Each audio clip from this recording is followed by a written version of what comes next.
ನಮಸ್ಕಾರ ಕರ್ನಾಡು, welcome back to my YouTube channel. ಏನು ಈಗ ರಾತ್ರಿ ವಿಡಿಯೋ ಅಪ್ಲೋಡ್ ಮಾಡ್ತಾ ಇದ್ದಿಲ್ಲ ಅಂತ ಕೇಳಿದ್ರೆ, ಹೌದು, ನಿಜವಾಗ್ಲೂ ಈಗ ತಾನೇ ಜಸ್ಟ್ RCB ಮ್ಯಾಚ್ ಗೆದ್ದರು ಚೆನ್ನೈ ಮೇಲೆ. ಅದು ಕೂಡ ಕ್ವಾಲಿಫೈ ಆದರು. ಎಲ್ಲೋ ಸತತವಾಗಿ 6-7 ಮ್ಯಾಚ್ ಸೋತಿರ್ತಕ್ಕಂಥ RCB ಟೀಮು ಸತತವಾಗಿ 6 ಮ್ಯಾಚನ್ನು ಗೆದ್ದು ಕ್ವಾಲಿಫೈ ಆಗ್ತಾರೆ ಅಂತಂದರೆ ಸಾಮಾನ್ಯದ ಮಾತಲ್ಲ. ಆ ಕಾರಣಕ್ಕಾಗಿ ಬಂದಿದ್ದೀನಿ. ಈ ವಿಡಿಯೋ ಪೂರ್ತಿ ಎಂಡ್ವರೆಗೂ ನೋಡ್ರಿ, ಪೂರ್ತಿ ಮಜಾ ಇರ್ತದೆ. ಯಾರೂ ಕೂಡ ಮಿಸ್ ಮಾಡ್ಲಿಕ್ಕೆ ಹೋಗಬೇಡ್ರಿ ಅಂತ ಹೇಳ್ತಾ ವಿಡಿಯೋನ ಸ್ಟಾರ್ಟ್ ಮಾಡೋಣ ಬನ್ನಿ. ಏನು ಅಂತಂದರೆ, RCB ತುಂಬಾ ಮ್ಯಾಚ್ಗಳನ್ನು ಸೋಲ್ತಾ ಇದ್ದರು. ಅಲ್ಲಿಂದ ಮತ್ತೆ ಕಂಟಿನ್ಯೂ ಮಾಡಿ ಟೀಮನ್ನು ಬಿಲ್ಡ್ ಮಾಡಿ ಸರಿಯಾದ 11ಅನ್ನು ಚೂಸ್ ಮಾಡಿ ಒಂದು ಪರ್ಫೆಕ್ಟ್ 11ಅನ್ನು ಮಾಡಿಕೊಂಡು ಮ್ಯಾಚ್ಗಳನ್ನು ಆಡಲಿಕ್ಕೆ ಸ್ಟಾರ್ಟ್ ಮಾಡಿದ್ರು. ಸತತವಾಗಿ 6 ಮ್ಯಾಚ್ ಆಡಿದ್ರು. 6 ಮ್ಯಾಚ್ನಾಗೂ ಬೆಂಕಿ ಬ್ಯಾಟಿಂಗ್ ಅಂತ ಹೇಳ್ಬೋದು. ರಜತ್ ಪಟ್ಟಿದಾರ್ ಮತ್ತು ವಿರಾಟ್ ಕೊಹ್ಲಿ ಅವ್ರದ್ದು. 3 ಮ್ಯಾಚ್ ಅದ್ರಾಗ ಡು ಪ್ಲೆಸಿಸ್ ಅವರು ಆಡ್ತಾರೆ, 2 ಮ್ಯಾಚ್ ವಿಲ್ ಜಾಕ್ಸ್ ಅವರು ಆಡ್ತಾರೆ. ಈ ರೀತಿ ಪೂರ್ತಿ RCB ಟೀಮನ್ನು ತಮ್ಮ ಹೆಗಲ ಮೇಲೆ ಹೊತ್ಕೊಂಡು ಬಂದಂಥ ಈ 4 ಜನ ಬ್ಯಾಟ್ಸ್ಮನ್ಗಳು. ಇನ್ನು ಬಾಲಿಂಗ್ನಾಗ ನೋಡಬೇಕು ಅಂತ ಹೇಳಿದ್ರೆ, ಅದು ಸ್ವಪ್ನಿಲ್ ಸಿಂಗ್ ಅವರು ಕಂಪ್ಲೀಟ್ ಬಾಲಿಂಗ್ ಯೂನಿಟನ್ನೇ ಚೇಂಜ್ ಮಾಡಿಬಿಡ್ತಾರೆ ಟೀಮ್ಗೆ ಎಂಟ್ರಿ ಆದಮೇಲೆ. ಕರಣ್ ಶರ್ಮಾ ಅವರು ತುಂಬಾ ಸರ್ವ್ ಮಾಡಿದ್ದು RCBಗೆ, ತುಂಬಾ ಹೆಲ್ಪ್ ಆಗಿದ್ದು RCBಗೆ. ಯಾರು ಅಂತಂದರೆ ಕರಣ್ ಶರ್ಮಾ ಅವರು. ನಾನಂತರೂ ತುಂಬ ದಿನಗಳಿಂದ ವಿಡಿಯೋ ಮಾಡೋದನ್ನೇ ಬಿಟ್ಬಿಟ್ಟಿದ್ದೆ. RCB ಏನಪ್ಪ ಈ ಥರ ಸೋಲ್ತಾ ಇದ್ದಾರಲ್ಲ, ಏನಕ್ಕೆ ವಿಡಿಯೋ ಮಾಡೋದು ಅಂತ ಹೇಳ್ಬಿಟ್ಟು. ಕ್ರಿಕೆಟ್ ರಿಲೇಟೆಡು ಕ್ರಿಕೆಟ್ ಚಾನಲಲ್ಲಿ ಇಲ್ಲಿವರೆಗೂ ಕೂಡ ಒಂದು ವಿಡಿಯೋನೂ ಅಪ್ಲೋಡ್ ಆಗಿರಲಿಲ್ಲ. ಏನಕ್ಕೆ ಅಂತಂದರೆ ಅದಕ್ಕೆ ರೀಸನ್ನೇ ಇದಾಗಿತ್ತು, RCB ಸೋಲ್ತಾ ಇದ್ದಾರೆ ಅಂತ ಹೇಳ್ಬಿಟ್ಟು. ತಿರ್ಗಿ RCB ಗೆಲ್ಲಕ್ಕೆ ಶುರು ಮಾಡಿದ್ರು, ಆವಾಗಲೂ ಕೂಡ ವಿಡಿಯೋ ವಿಡಿಯೋ ಮಾಡಿ ಹಾಕಲಿಲ್ಲ. ಏನಕ್ಕೆ ಅಂತಂದರೆ 1-2 ಮ್ಯಾಚ್ ಗೆದ್ದಾಗ ಬರ್ತಾನೆ, ಸೋತಾಗ ಹೋಗ್ತಾನೆ ಅಂತ ಹೇಳ್ಬಿಟ್ಟು. ಅವತ್ತು ನಾನು ಡಿಸೈಡ್ ಮಾಡಿದೆ, ಕ್ವಾಲಿಫೈ ಆಗೋವರೆಗೂ RCB ರಿಲೇಟೆಡ್ ವಿಡಿಯೋ ಮಾಡೋದಿಲ್ಲ ಅಂತ ಹೇಳ್ಬಿಟ್ಟು. ಈಗ ಮತ್ತೆ ಕ್ವಾಲಿಫೈ ಆಗಿದ್ದಾರೆ, ಅದಕ್ಕೆ ಮತ್ತೆ ಬಂದಿದ್ದೀನಿ. PP ಪಿನ್ ಮಾರೋರ್ಗಂತೂ ಹೊಡೆದಾಯ್ತು. ಇನ್ನೇನಿದ್ರು ಕ್ವಾಲಿಫೈಯರ್ಸ್ ಒಳಗೆ ನಮ್ಮ ಜೊತೆಗೆ SRHನವ್ರು ಆಡ್ತಾರಂತ ಅಂದ್ಕೊಂಡೀನಿ. SRHನವ್ರಿಗೂ ಕೂಡ ನಾವೇನು ಬಿಡೋದಿಲ್ಲ. ಸತತ 6 ಮ್ಯಾಚ್ ಗೆದ್ದೀವಿ. ಇನ್ನು SRHದವ್ರಿಗೇನು ಬಿಡೋದಿಲ್ಲ. ಸೆಮಿಫೈನಲ್ ಒಳಗೆ ನೋಡೋಣ. ಸೆಮಿಫೈನಲ್ ಬಗ್ಗೆ ನಾನು ಈಗಲೇ ಪ್ರೆಡಿಕ್ಟ್ ಮಾಡೋದಿಲ್ಲ. SRH ಅವ್ರಿಗೆ ಮಾತ್ರ ಒಂದು ಸೈಡ್ ಹೊಡಿತೀವಿ, ಬರೀ ಹೊಡಿದಿಲ್ಲ, ಒಂದು ಸೈಡ್ ಹೊಡಿತೀವಿ.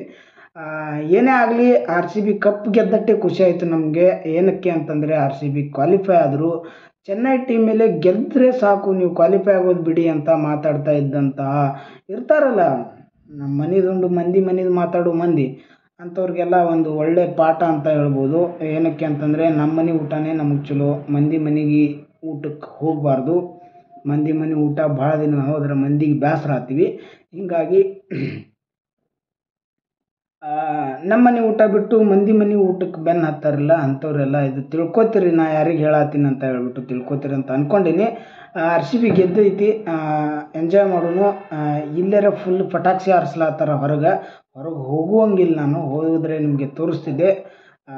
ಪೂರ್ತಿ ನನಗನ್ಸೋ ಮಟ್ಟಿಗೆ ಸೌಂಡು ಗಾಂಧಿ ಸರ್ಕಲ್ ಕಡೆಯಿಂದ ಬರ್ತಾಯಿದೆ. ಗಾಂಧಿ ಸರ್ಕಲಲ್ಲೆಲ್ಲ ಫುಲ್ ಪಟಾಕ್ಷಿ ಎಲ್ಲ ಹಾರಿಸ್ತಾ ಇದ್ದಾರೆ RCB ಫ್ಯಾನ್ಸು. ಇದು ಅಂತರೂ ದೌತನ ಅಂತ ಹೇಳ್ಬೋದು. ಅದು ನಮ್ಮ ಚಿನ್ನಸ್ವಾಮಿ ಸ್ಟೇಡಿಯಂನಲ್ಲಿ RCB ಫಸ್ಟ್ ಬ್ಯಾಟಿಂಗ್ ಆಡಿ 219 ರನ್ ಟಾರ್ಗೆಟ್ ಕೊಟ್ಟರು CSKನವ್ರಿಗೆ. ಆ 219 ರನ್ ಹೊಡೆಯೋಕ್ಕಾಗಲಿಲ್ಲ. ಅಟ್ಲೀಸ್ಟ್ ಲಾಸ್ಟ್ ಓವರಲ್ಲಿ ಬೇಕಾಗಿದ್ದು 17 ರನ್. ಫಸ್ಟ್ ಬಾಲ್ ಚಕ್ಕ ಹೊಡ್ಸ್ಕೊಂಡಂಥ ಎಸ್ ದಯಾಳ್ ಅವರು ಆಯಿತು ಮಾರೆ ಅಂತ ಅಂದ್ಕೊಂಡ್ಬಿಟ್ವಿ ನಾವೆಲ್ಲ.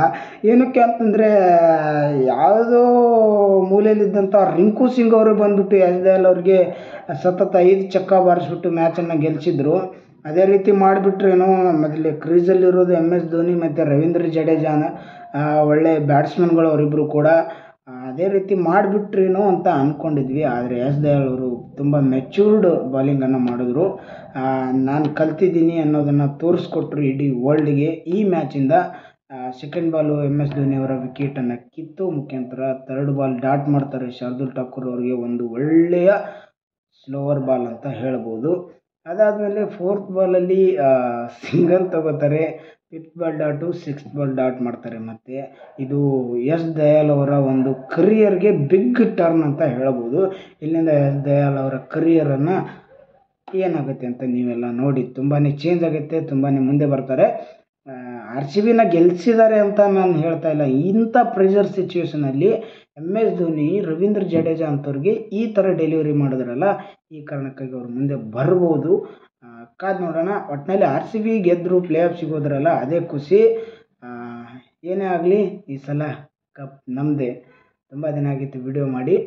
ವಿಡಿಯೋ ನೋಡಿ ಇಷ್ಟ ಆದರೆ ಫ್ರೆಂಡ್ ಸರ್ಕಲಲ್ಲೆಲ್ಲ ಶೇರ್ ಮಾಡಿ. ಟೇಕ್ ಕೇರ್, ಬಾಯ್ ಬಾಯ್. ಮತ್ತು ನಿಮಗೋಸ್ಕರ ಒಳ್ಳೊಳ್ಳೆ ವೀಡಿಯೋಗಳನ್ನು ತೊಗೊಂಡು ಬರ್ತೀನಿ. ಅಲ್ಲಿವರೆಗೂ ಕಾಯ್ತಾ ಇರಿ.